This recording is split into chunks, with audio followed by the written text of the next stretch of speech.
Buenas noches a todos. Es un gusto y un placer poder estar con ustedes reunidos esta noche.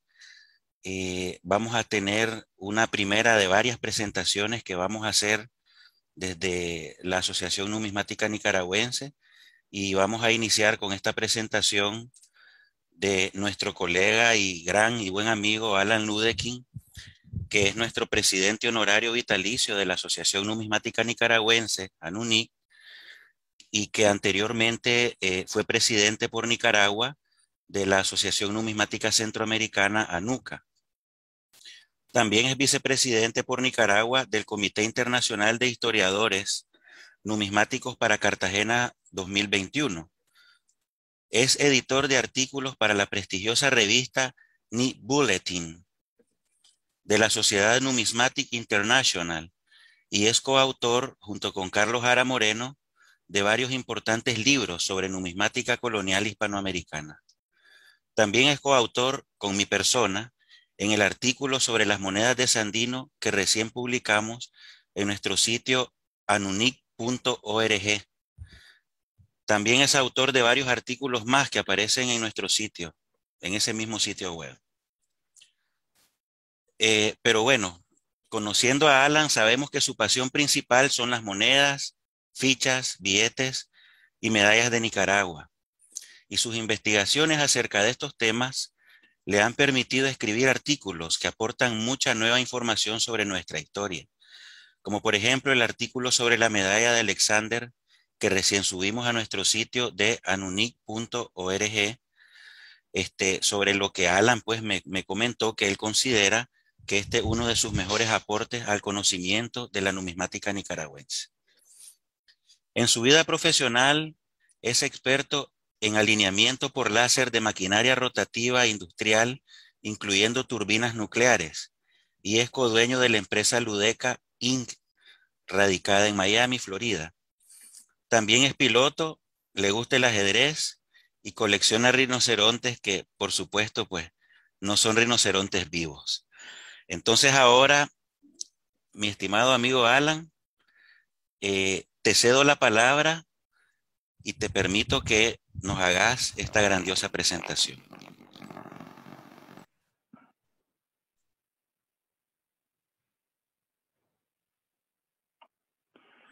¿Cambió la pantalla? Sí. Ok. Así como en toda Latinoamérica y el Caribe de los siglos XVIII y XIX, las fichas surgieron por la falta de numerario pequeño. La escasez de menudo en el comercio obligó a las personas a buscar sustitutos de valor. Circulaban el oro en polvo, la plata corriente, las semillas de cacao, el añil, frutas, vegetales, telas y otros objetos de valor que fueran fácilmente intercambiables. En el pueblo y en el campo todavía operaba una economía primitiva del canje, o sea, una economía en la cual las personas se apoyan en el sistema de intercambio. El zapatero le da zapatos al panadero por pan y este cambia los zapatos por leña con el forastero y a su vez el panadero le da parte de la leña al herrero para que le componga una pieza de su horno, etcétera, etcétera. Para aliviar este bastante incómodo método de comerciar, se inventó el vale, cuya viabilidad, por supuesto, dependía de la confianza con que se recibía en el mercado. Estos vales, a nivel nacional, se llaman dinero y son respaldados por la confianza que uno tenga en el gobierno y en la economía. Pero a nivel local, entre estos vales monetarios se encuentran las fichas metálicas que circularon en Nicaragua. En Puerto Rico, estas se llaman riles, un término derivado de los reales de plata del tiempo de la colonia. En Venezuela se llaman medios y en Costa Rica se llaman boletos. Pero aquí en Nicaragua les llamamos simplemente fichas. Las fichas circularon en Nicaragua principalmente desde el siglo XIX hasta más o menos el inicio de la Segunda Guerra Mundial o aún más tarde en las minas de tierra adentro. Como todo vale, la aceptación de las fichas dependía de la reputación del dueño de la hacienda o de la entidad que las emitía. Entre más grande y poderosa la finca o su dueño, tanto mayor el radio de aceptación y circulación que tenía la ficha, aceptándose en las pulperías y comisariatos de otras haciendas aledañas más pequeñas y a veces hasta en el comercio general de pueblos vecinos. Aquí vemos unas cuantas fichas representativas de Nicaragua que circularon en la costa del Pacífico y más adentro en Rivas, Carazo, Masaya, Matagalpa y otros departamentos. Pero las fichas que vamos a tratar en esta presentación serán todas de la costa atlántica, para limitar un poco el abarque de esta presentación, que de lo contrario se podría extender por días. Aquí vemos un mapa de Nicaragua del año 1903. Como dije, las fichas que vamos a tratar serán todas de la zona del Atlántico a la derecha. Estas fichas de la costa del Caribe de Nicaragua son todas raras y por tradición, prestigio y caché, las más caras también. Pero para mí, como todas las fichas, son interesantes por su rica historia. Comenzaremos en el norte, en un pueblito selvático a las orillas del río Coco, y bajaremos hasta llegar a Greytown en la boca del río San Juan.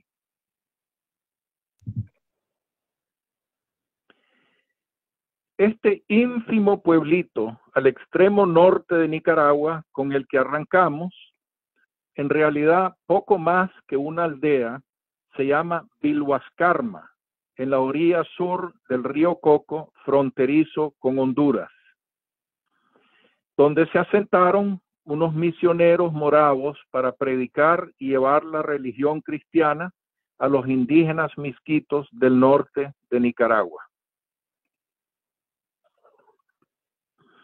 Los moravos llegaron a Nicaragua en el año 1849, estableciéndose en Bluefields, y de ahí se esparcieron a varias localidades a través de la costa atlántica, y ya en el siglo XX, en Vilhuascarma, a las orillas del río Coco, establecieron un pequeño hospital y escuela de enfermería en 1935.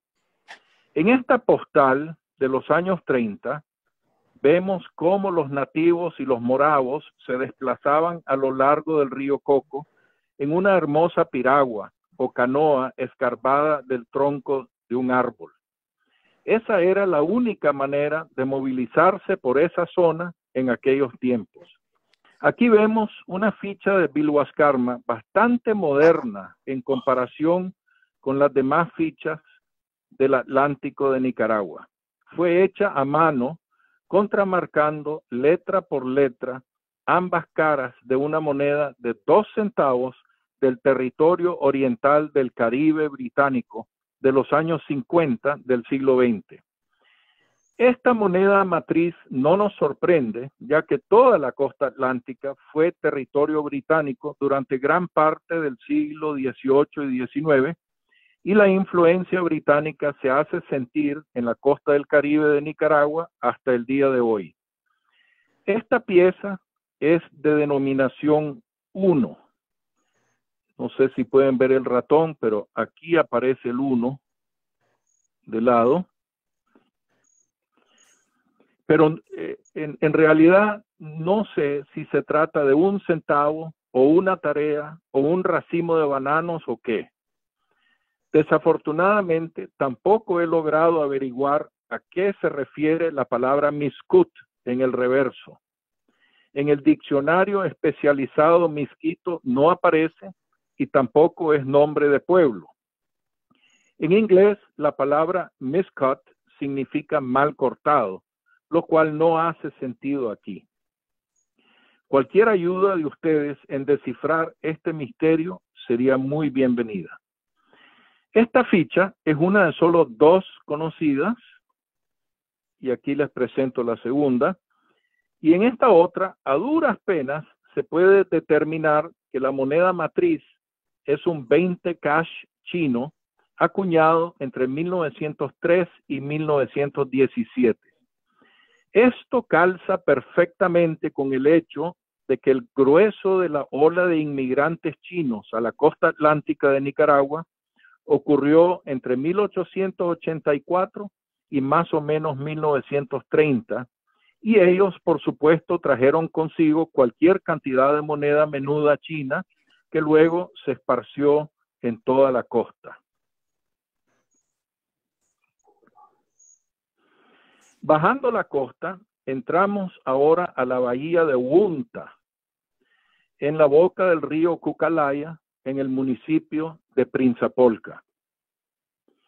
Esta pieza, que reza GS Wunta Exchange 10 cents, es bien escasa, pero no rara. En cambio, la misma pieza, pero de 5 centavos, de módulo un poco más pequeño, es muy rara. No he logrado descubrir nada acerca del origen de estas misteriosas piezas. Es posible que tengan una conexión con el señor Gustav Schultz, un alemán dueño de una gran plantación de cocos en Wunta a finales del siglo XIX. Pero estoy especulando, basado únicamente en las iniciales.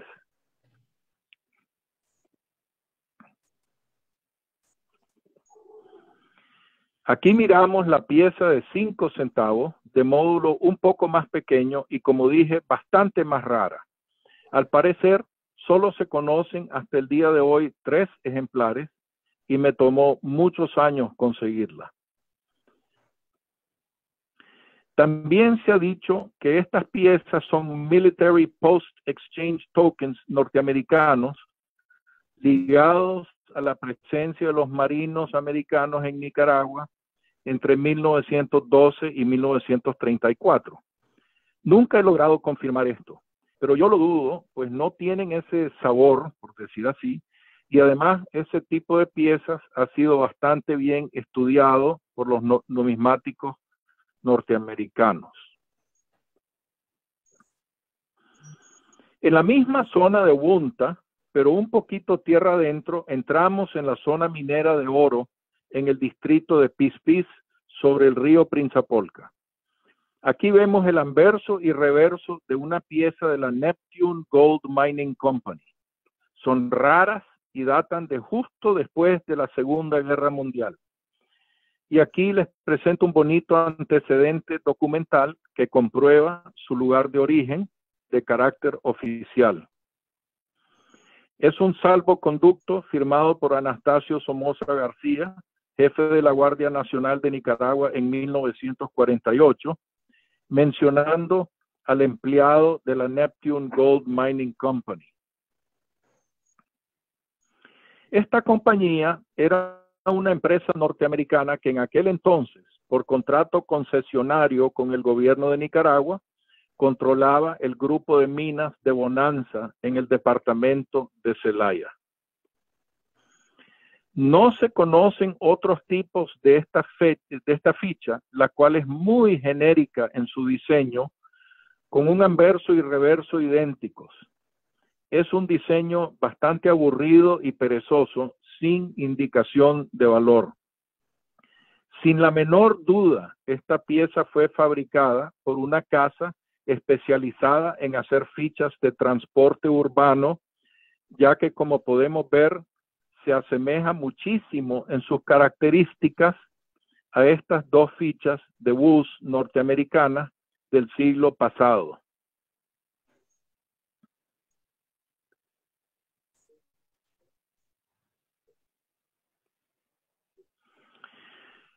Bajemos ahora por la costa un poco a Laguna de Perlas, justo al norte de Bluefields.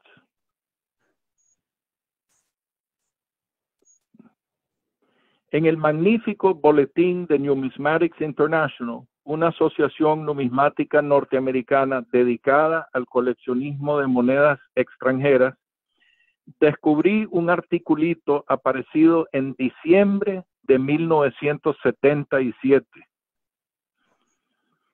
En este artículo,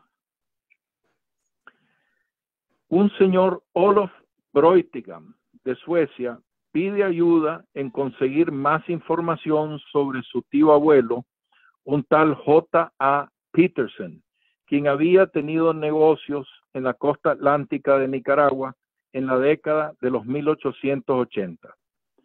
Casi de pasada, menciona Breutigam que Peterson había emitido una ficha de 5 centavos con su nombre. El artículo lamentablemente no publicó una imagen de la misma, pero sí la describió. Inmediatamente investigué la dirección de la familia Breutigam en Suecia y le escribí al señor. Pero su viuda me respondió en 1994 diciéndome que Breutigam tristemente había fallecido 8 años antes, en 1986, pero que su hijo había heredado los archivos de la familia junto con la pieza y que ella le había pasado mi carta a él. Entablamos correspondencia y así llegué a conocer que Jacob Albert Peterson nació en Suecia en 1849 y emigró a Corn Island en 1880. Empresario y comerciante de gran habilidad, ya para 1885 Peterson se había establecido en Laguna de Perlas, donde su empresa exportaba cocos, hule, bananos y maderas preciosas. Era además capitán de vapores y también socio de la firma H. Ebensperger de Bluefields, de la cual pronto hablaremos un poco más. Peterson fue uno de los imanes que atrajo una significante inmigración sueca a la costa atlántica de Nicaragua. En los archivos de Breutigam aparecía que Peterson mandó a acuñar unas cuantas fichas de 5 centavos a Nueva Orleans. Por dicha, Breutigam me envió imagen de la pieza heredada de su padre, la cual era desconocida en la numismática nicaragüense y concuerda exactamente con la descripción que su padre había dado en su artículo. Aquí la vemos. Y me tomó 25 años después de enterarme de su existencia para finalmente lograr conseguir un ejemplar propio para mí. Con la de Breutigam en Suecia, estas dos son los únicos ejemplares conocidos. Ambas fueron hechas de los mismos cuños, algo flojamente acuñadas. Yo considero a esta pieza una de las grandes joyas nicaragüenses, joyas numismáticas nicaragüenses.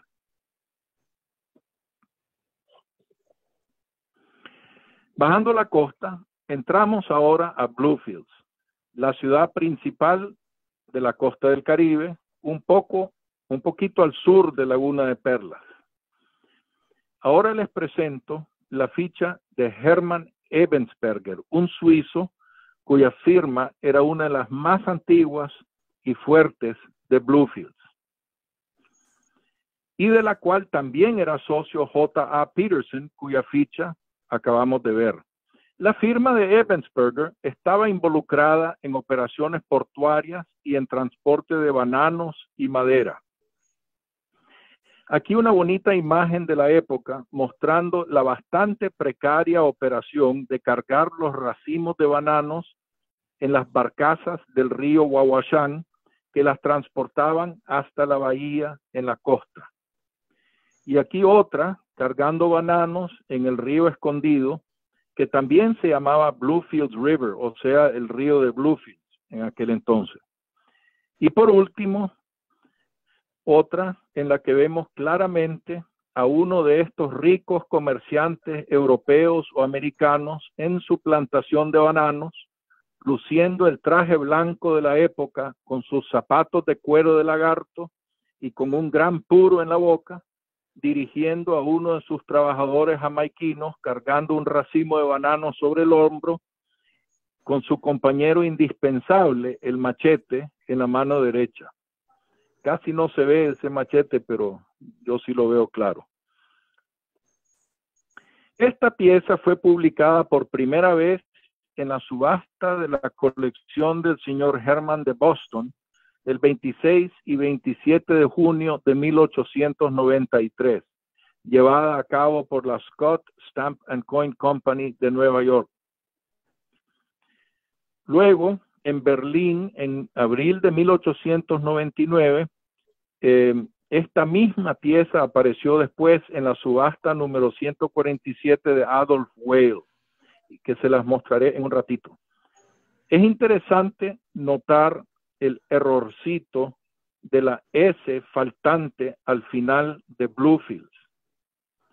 Pero como veremos, no era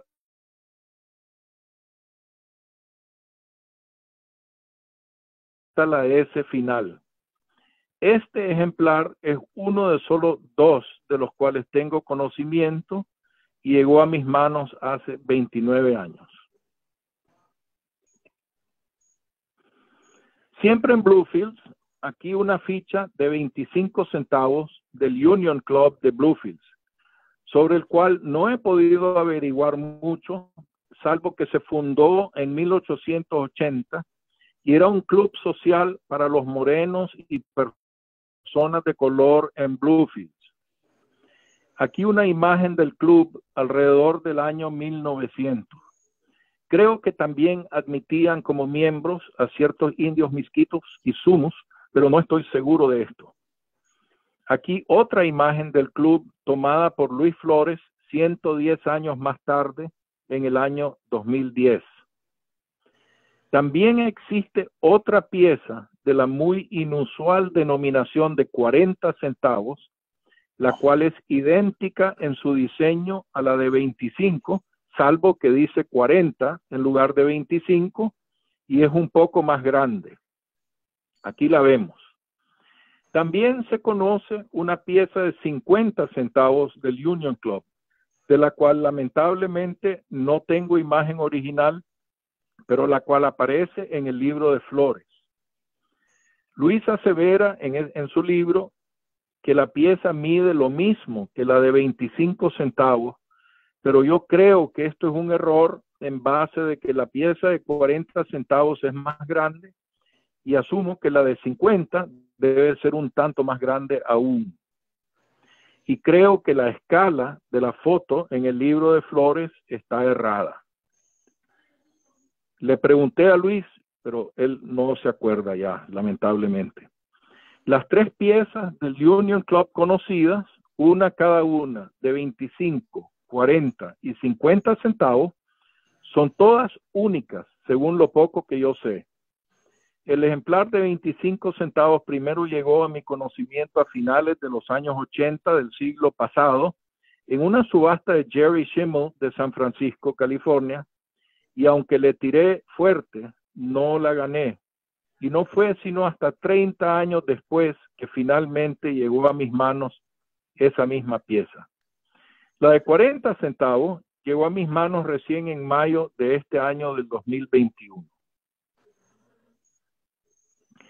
Y yo asumo que tienen que haber otras denominaciones, porque si existe 25, 40 y 50, sin duda habrán existido otras. En realidad no sé si quizás sean fichas de casino en el club. No he logrado averiguar nada más. Esta pieza de gran rareza fue del comerciante mulato Henry Clay Ingram de Bluefields y data de aproximadamente 1890. Apareció listada por primera vez en la subasta de la colección Herman de Boston, que ya vimos antes, por la Scott Stamp and Coin en 1893, y al igual que aquella pieza de Ebensperger, esta de Ingram también apareció en la subasta de Weil en Berlín. Como ven, también le falta la S final a Bluefields. La busqué por más de 30 años antes de lograr conseguirla. Aquí la portada de la importante subasta número 147 de Adolf Weil en 1899. Esta venta contuvo bastante material importante latinoamericano. Es obvio que fue él el comprador de las 3 fichas nicaragüenses de la costa del Caribe de la colección Herman que subastó Scott 6 años antes, en 1893. Del señor Ingram no he logrado averiguar mucho, aparte de que fue uno de 2 sujetos británicos que fueron arrestados en 1894 junto con 6 norteamericanos por orden de José Madrid después de la revuelta y tiroteo ocurrido en Bluefields en contra de las oficinas de las autoridades nicaragüenses, después de que el presidente José Santos Zelaya quiso imponer su control administrativo sobre la zona de la Mosquitia. Este acontecimiento de por sí forma un fascinante capítulo en la historia de la costa atlántica de Nicaragua, pero no nos podemos adentrar más en ella en el tiempo limitado de esta presentación. Hoy se conocen únicamente 3 ejemplares de esta linda pieza.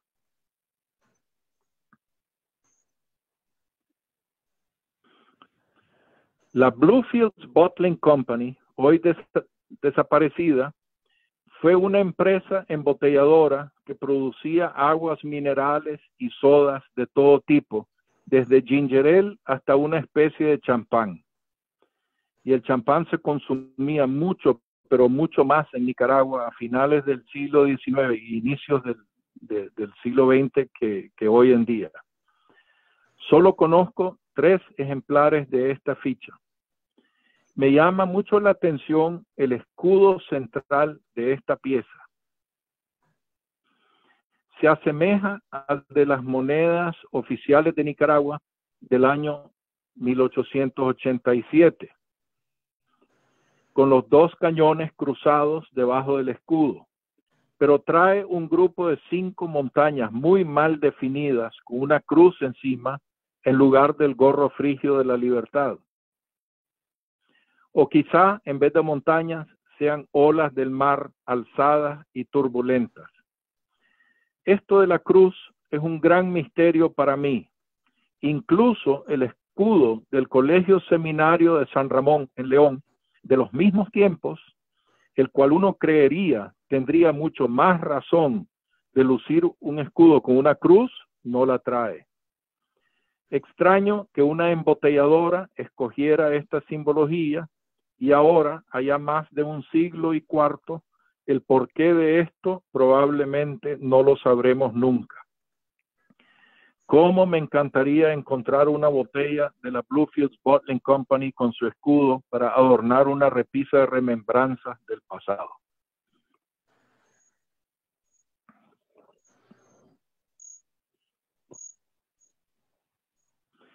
Seguimos ahora con la interesante pieza del comerciante chino Wing Sing Chao de Bluefields de alrededor de 1900, bastante escasa. Ambas caras son idénticas. Chao Wing Sing, poniendo su apellido primero al estilo chino, fue uno de los primeros chinos de la ciudad de Cantón que comenzaron a llegar a Bluefields a partir de 1884.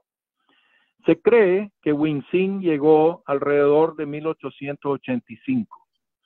Como tantos de los chinos, se dedicó primero a la pesca y luego a todo negocio imaginable, desde comiderías hasta salones de belleza y tiendas de mercaderías varias.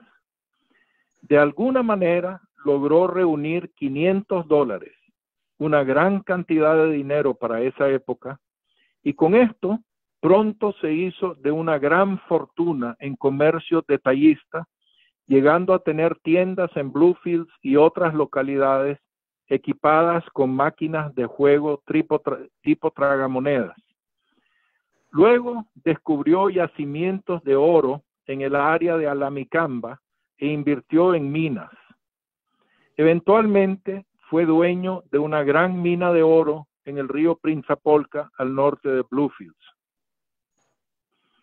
Aquí vemos imagen de un rancho minero chino de la época en la jungla del río Principolca.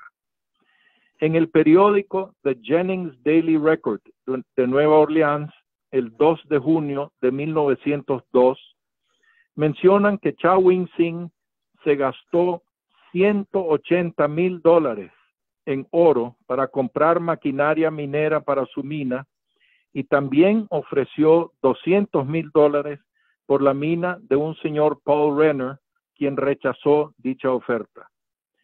Chow Wing-sing se retiró a Bocas del Toro en Panamá entre 1920 y 1930 y ahí falleció.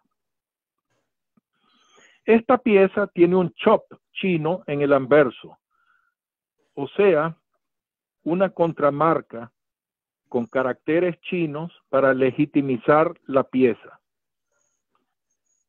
Esta era una práctica muy común en el comercio de la China en el siglo XIX, donde cada comerciante que recibía una moneda, sobre todo de plata, verificaba si otros ya la habían aceptado antes como legítima mediante sus chops, y entonces le aplicaba la propia también.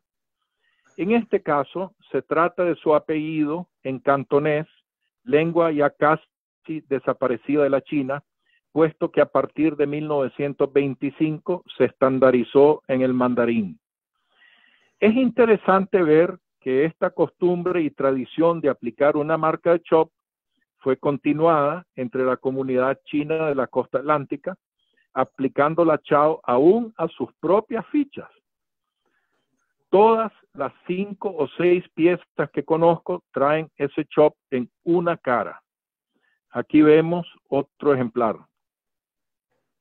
Y les pido disculpas por la pésima fotografía.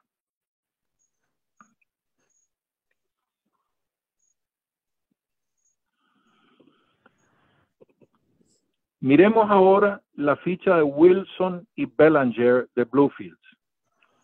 La compañía Belanger Incorporated fue la segunda empresa más grande de Bluefields después de la Atlantic Fruit and Steamship Company. Comerciaban desde Greytown en la punta sur de Nicaragua hasta Cabo Gracias a Dios en la punta norte del país, exportando cocos, banano, hule, oro, maderas preciosas y conchas de tortuga.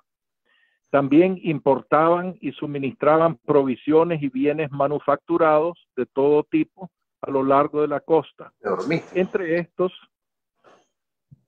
estos zapatos y botas, ferretería de todo tipo, maquinaria minera, grasas y aceites. Uno de los grandes socios de esta firma fue el canadiense Donald Alexander Wilson, pero de este señor no se sabe mucho. De Belanger se sabe aún menos. El gerente general de la firma fue otro canadiense llamado Arthur Lauder, y él fue socio también y luego fue empleado del Banco Nacional de Nicaragua. Aquí vemos una tarjeta postal que por la evidencia de la estampilla data de al menos 1890, la cual muestra 4 yuntas de bueyes sacando una pesadísima carga de troncos de caoba de la jungla en la costa caribe de Nicaragua. Desafortunadamente, no hay manera de saber hoy a cuál empresa de explotación forestal pertenecieron, pero la imagen es bastante representativa de la industria maderera de maderas preciosas de la época, la cual desgraciadamente continúa desenfrenadamente hoy por hoy con un despale indiscriminado, altamente mecanizado y sin controles ambientales en el mercado chino. Además de la ficha anterior, existe otro tipo de la misma, pero en metal blanco, esta vez con la palabra value, o sea, valor en inglés, y el símbolo de centavo después del 5. Otra vez con la S faltante al final de Bluefields. La pieza de níquel abajo apareció por primera vez en la antes mencionada subasta de Scott en 1893 y después en la de Adolf Weil en Berlín en 1899 y es extremadamente rara. De hecho, Es la única que conozco.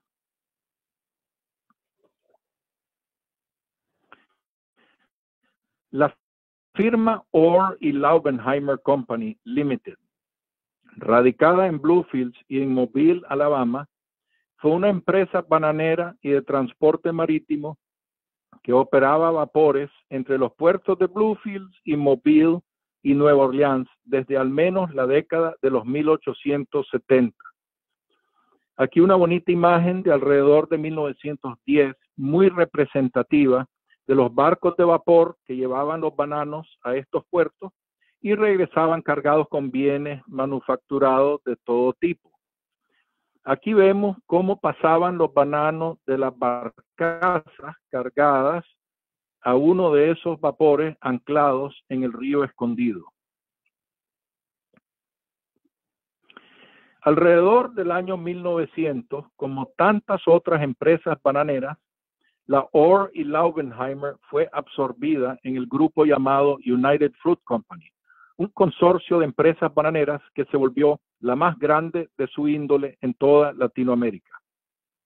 Esta pieza es inédita y única y me da un gran placer compartirla con ustedes aquí por primera vez. Llegó a mis manos hace aproximadamente 17 años en un grupito misceláneo de fichas no atribuidas y es otra de las verdaderas joyas entre las fichas nicaragüenses.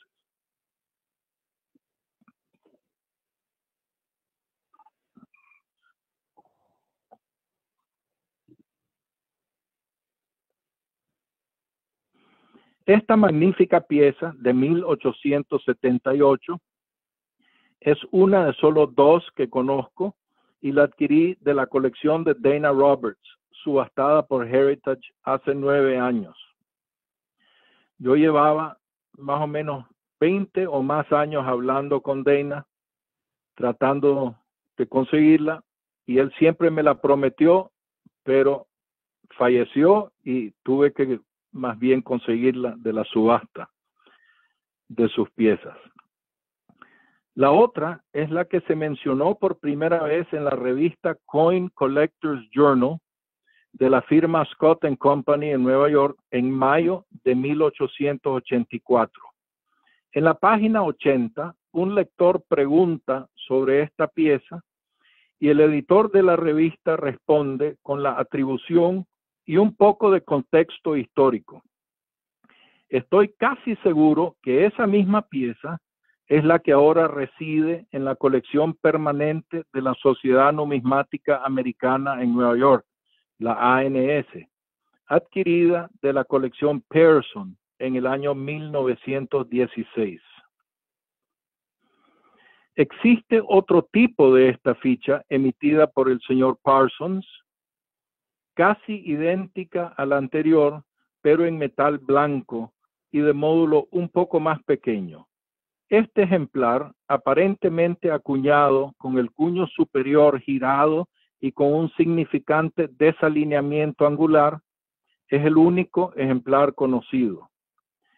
Del señor S. Parsons, dice el numismático nicaragüense Luis Flores, que fue un comerciante de mercadería varia en Bluefields, pero frustrantemente no he logrado averiguar nada más y el señor Flores ya no se acuerda de qué fuente sacó esta información, ni tampoco lo indicó en su libro.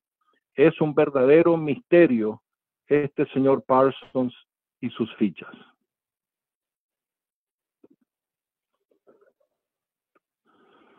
Hemos arribado finalmente al extremo sur de la costa caribeña de Nicaragua, fronteriza con Costa Rica. Aquí una fotografía de la calle principal de Greytown, hoy San Juan del Norte, tomada alrededor del año de 1892. Greytown fue un importante puerto con mucho más comercio a finales del siglo XIX que ahora.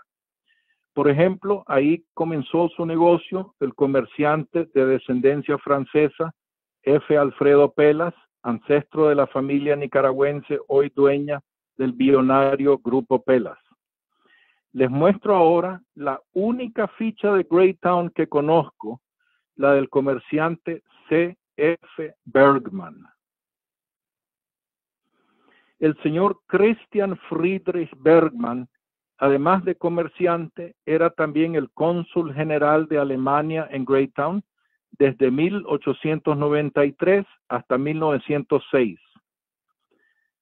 Según cuenta el general Alexander en sus cartas a su señora, Bergman era un hombre solitario, sin amigos y sin familia, y comenta el general Alexander en 1899 que era uno de los hombres más ricos de Greytown, cuya fortuna sobrepasaba incluso la de Pelas.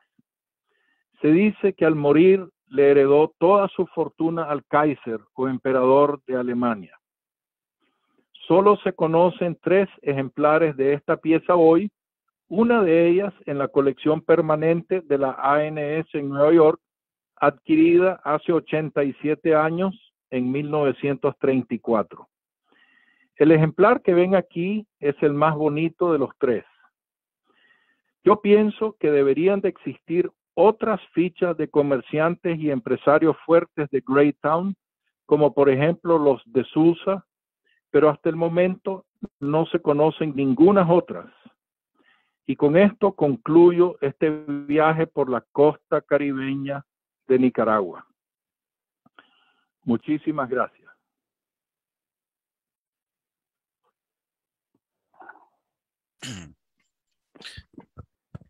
Alan, las gracias más bien te las debemos a ti.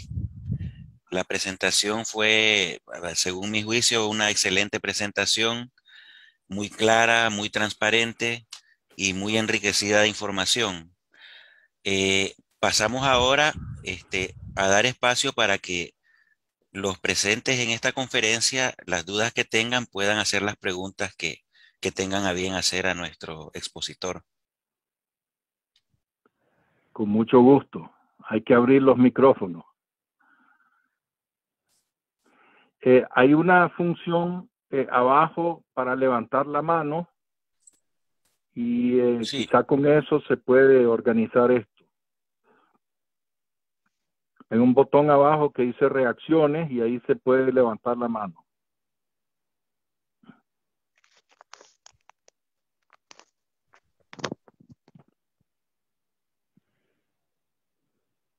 Yo tengo una pregunta, Alan.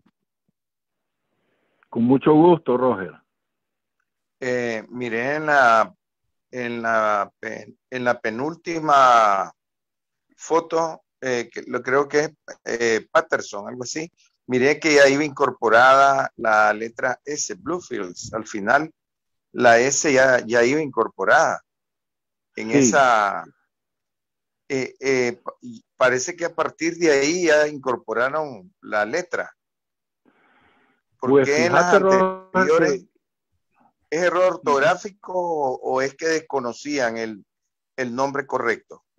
a mi parecer es un simple error ortográfico porque esa pieza de Parsons más bien antedata las otras que a las cuales le falta la S y como fueron hechas en el extranjero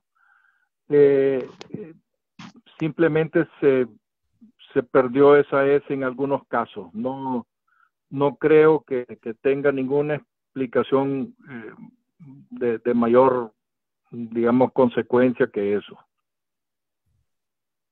Bueno, gracias. Ricardo. Sí, la pregunta que tengo es, don Alan acaba de presentar ahora unas 10 o 12 monedas en el proceso de tokens. ¿Existen algún registro o algún conocimiento de cuántas compañías pudieron haber metido tokens en la zona de la costa atlántica?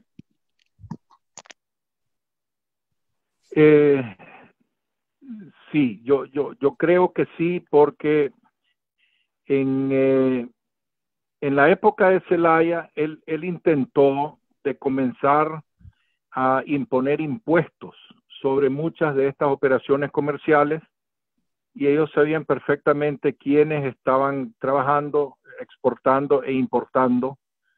Y es más, el esfuerzo por imponer ese control fue lo que le trajo los problemas con el gobierno de los Estados Unidos y con muchos de los comerciantes que finalmente resultaron en la destitución de su presidencia. Ahora, ¿dónde están estos récords? En realidad no sé, pero por lo menos a través de las fichas sabemos que existieron por lo menos estas 7 o 8 empresas grandes, y sobre todo muchas de las bananeras fueron absorbidas y formaron parte de 2 consorcios, la Atlantic Fruit, que ahora viene siendo la Chiquita Banana, y la otra, la United Fruit, que es la otra marca. Ya se me olvida la otra marca, que en realidad son 2 las que terminaron con toda la industria bananera de todo Centroamérica y la mayoría del Caribe y parte del norte de Sudamérica. Dole. Por ahí dicen Dole, la marca Dole. Sí, también. Veo que tenemos a nosotros al señor Alfredo Cuadra, que en Nicaragua, que ha trabajado con esa industria, y él tal vez nos podría aportar más información si quisiera. No lo quiero comprometer. La United Fruit se convirtió en Chiquita Banana y la otra era la Dole en Centroamérica. La Dole, ok. Y había otra que se llamaba Standard Fruit Company, que esa es la que se convirtió en Dole. Y por supuesto, todas estas compañías eran también los que operaban los vapores, los barcos que viajaban desde Nueva Orleans y Mobile y incluso Galveston a Nicaragua, a Bluefields, y cargaban con todo el correo.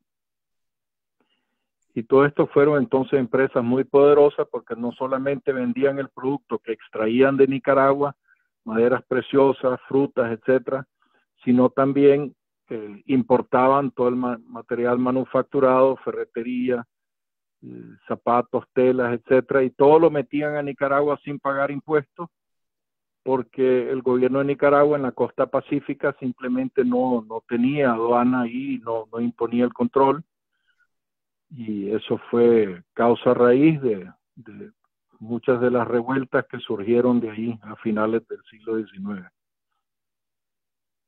Eduardo Serrano también puede activar su micrófono para hacer su consulta, por favor.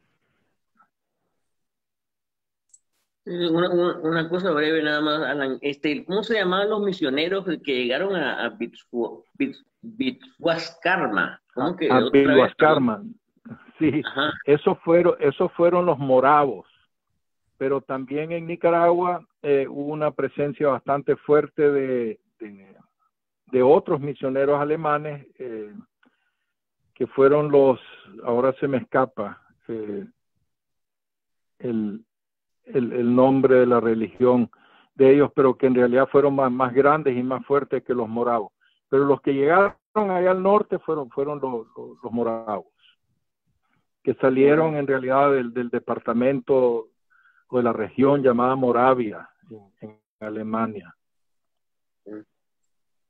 Okay. Sí, yo tengo un comentario, Alan. Probablemente, pues, el escudo de la ficha, en donde sale la cruz, la explicación probable podría ser también que tal vez eran personas muy cristianas y sustituyeron el gorro frigio de la libertad por una cruz que es un símbolo cristiano eminentemente. Pues probablemente esa podría ser muy posible una explicación a esa cruz ahí, ¿verdad? Es una opinión. Es correcto, porque no sabemos, totalmente de acuerdo, porque no sabemos a estas alturas quiénes fueron los dueños de la Bluefields Bottling Company, la empresa embotelladora, que es la que luce ese escudo con la cruz.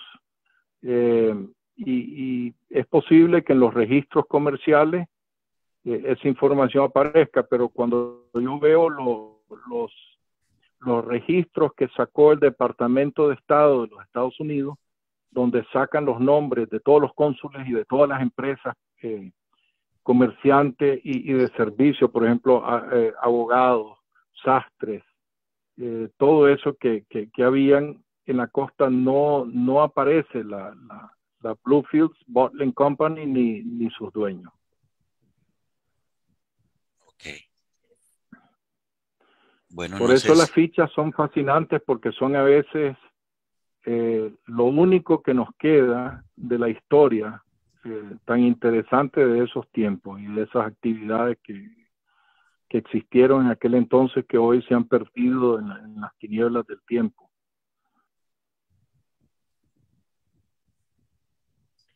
Bueno, si alguien tiene alguna otra pregunta o algún comentario que hacer sobre esta excelente presentación.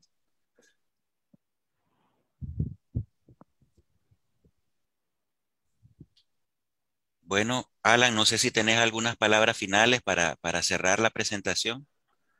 Bueno, solamente agradecerles a todos su atención, espero que la hayan gozado y si les gustó, pues tengo ideas para otra presentación, quizá la hacemos en diciembre o en enero, sobre las medallas religiosas de Nicaragua, que es un tema muy poco conocido y muy poco estudiado, que yo pienso tal vez pueda ser de interés solo para aportar una perspectiva diferente al estudio de la numismática.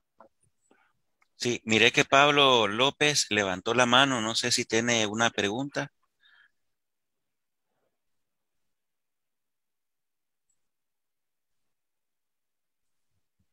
Hay un comentario de Alfredo. Creo que que a la costa Caribe también llegaron, dicen los capuchinos.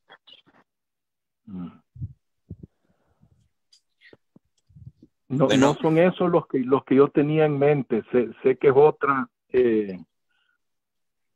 otra rama grande de la religión cristiana protestante que salió de Alemania, que no son los moravos, pero simplemente no se me viene a mente en este momento. Pablo López dice que quería felicitarte, Alan. Quiere felicitarte por tu presentación. Eduardo, ¿levantaste la mano también? Muchas gracias. Sí, Una última consulta. sí, sí, yo solo también quería agradecerle muchísimo a Alan por esta presentación tan magnífica, pues, que nos acaba de presentar algo para mí de Bluefields completamente nuevo, ¿verdad? Porque para mí, Bluefields y tal vez para muchos, no sé, es como zona desconocida, ¿verdad? Para muchos nicaragüenses, muy poco sabemos de lo que pasó allá, y sí pasaron muchas cosas y esto pues realmente pues muchas gracias por este conocimiento, pues, que nos acaba de dar el día de hoy, presentación excelente y piezas magníficas, preciosas que tiene, pues lo felicito por todo eso. Y también Muchas arriba, gracias, pues gracias por Eduardo. la invitación y todo por la presentación.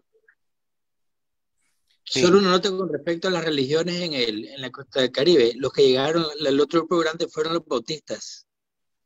Son los bautistas y los moravos los que llegaron principalmente.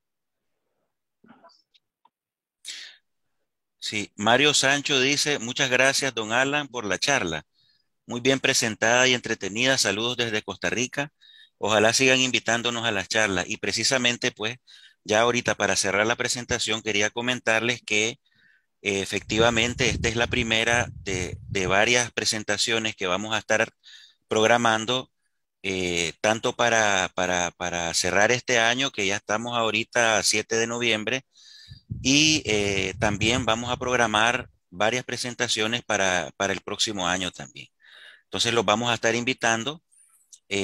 Alan, te agradecemos muchísimo esta presentación, que para mí, insisto en que es una presentación magistral. El tema de las fichas en Nicaragua es un tema bastante desconocido, y pues con esta presentación estás empezando a darnos una luz bastante brillante para que podamos comprender y conocer, reconocer también nuestra historia numismática en este sentido. Este, Si ya de por sí el tema de las fichas nicaragüenses es un tema bastante complicado porque son de las fichas más escasas que hay en Centroamérica, hay más abundancia en Guatemala, los boletos en Costa Rica también son bastante abundantes, se encuentran mucho, las fichas para Nicaragua son bastante escasas, bastante, y sobre todo precisamente estas, las de la costa atlántica. Ahí en tu presentación nos estabas diciendo de que habían piezas que eran únicas o que solamente se conocían 2 o 3 ejemplares nada más. Y eso pues nos da una idea de que estamos hablando de un tema que es bastante desconocido, pues, y que ahora con esta presentación ya nos ayuda muchísimo a comprender esto. Entonces no me resta más que agradecerte, Alan, y agradecerles a todos por su participación, por el tiempo, y estarían invitados a las próximas presentaciones que vamos a estar programando. Muchísimas gracias a todos. A ustedes, nos vemos con las mallas religiosas. Buenas noches. Okay. Gracias a ustedes. Buenas noches, pues saludos. Buenas noches. Bye bye.